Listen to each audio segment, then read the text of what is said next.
Once you've received your Shark robot, your first step is to download the Shark Clean app to your phone.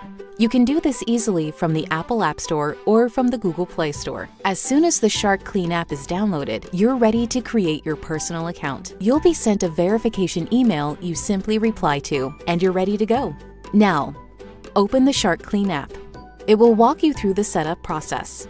Some things you can do during setup include: verify the exact Shark robot you purchased, select the best placement for your robot's dock, ensure your robot is powered up properly, and connect to your home's Wi-Fi. Next, you're ready to connect your Shark robot to the app on your phone. Simply press and hold both the Clean and Dock buttons at the same time. Press Join on your phone, then tell the Shark robot which Wi-Fi to join. This should be the same Wi-Fi you connected your app to. And that's it. Now you can complete the Explore run, set cleaning schedules, and control your Shark robot right from your phone. If you need extra support with any of the features or the product, please check out the Support section in the Shark Clean app. And if you're looking for more cleaning tips, please visit us at sharkclean.com.